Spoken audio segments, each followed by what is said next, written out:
Tai Chi Thinking Continuation 2. Xiefeng. April 3, 2006. Since the structure of the universe follows the principles of Tai Chi, a unified opposition formed by two contradictory forces, any attempt to eliminate one side of the contradiction is not only futile but also goes against the natural order. Life must live, death must die, good must be good, bad must be bad.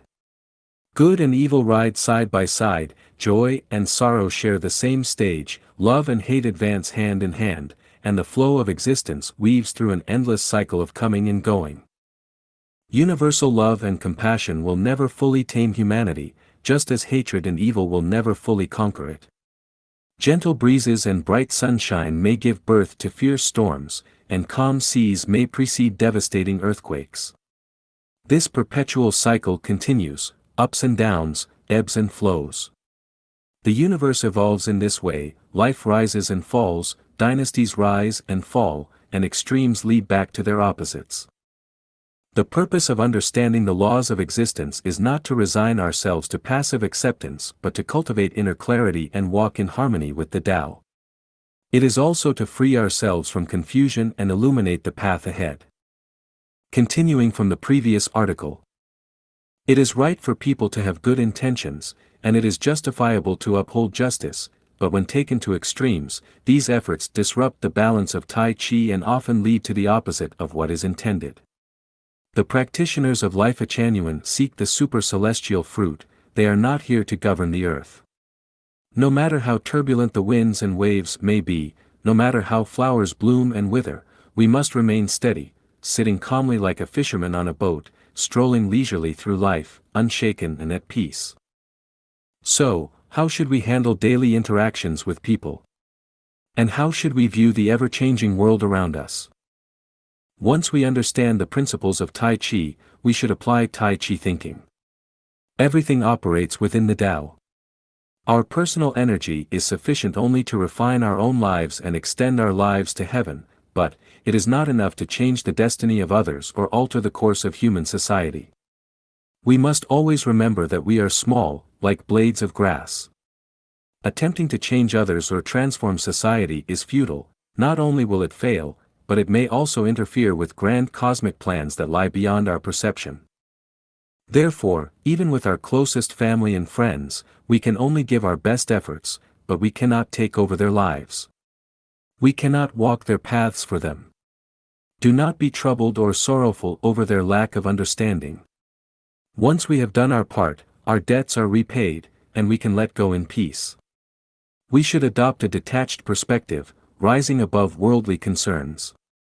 To be truly extraordinary means to fulfill our responsibilities without letting them weigh us down. Once we see through it all, we will be close to becoming celestial beings. This applies to family and friends as well as to strangers. Let things flow naturally, act when opportunities arise.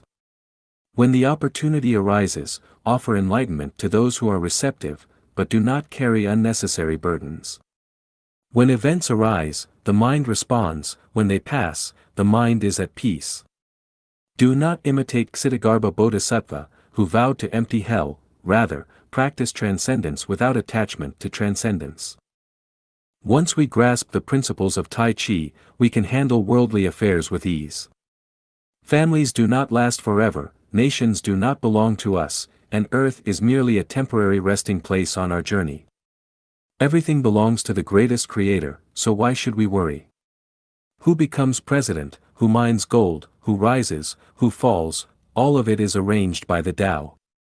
We are merely spectators, watching the movie the Tao is playing for us. We should simply be grateful to the greatest creator. On our journey through life, we will inevitably encounter fraudsters, thieves, scoundrels, and rascals. These are nothing more than passing episodes, lessons and insights arranged by the Tao for us to experience. There is no need to dwell on them. For amusement, it is fine to say what suits the listener, speak to people in their way and to ghosts in theirs. Occasionally letting out some coarse language to vent and regulate your emotions can be an interesting and refreshing experience.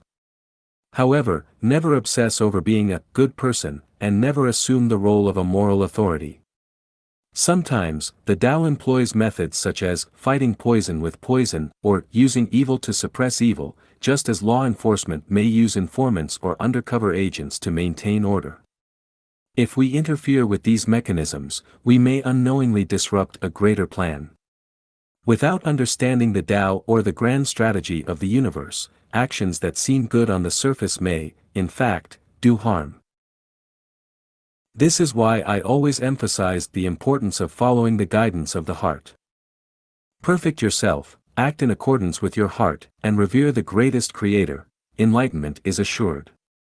Do not worry about world affairs or others' deviation from the Tao. Not worrying is, in itself, the highest form of care. The more you worry, the more negativity you attract. We should focus on one thing: how to extend our life to the celestial islands continent within the limited time we have. As for my goal of unifying all religions and reviving Chinese culture, these are merely for enjoyment, part of the game of life. There is no need to take them too seriously.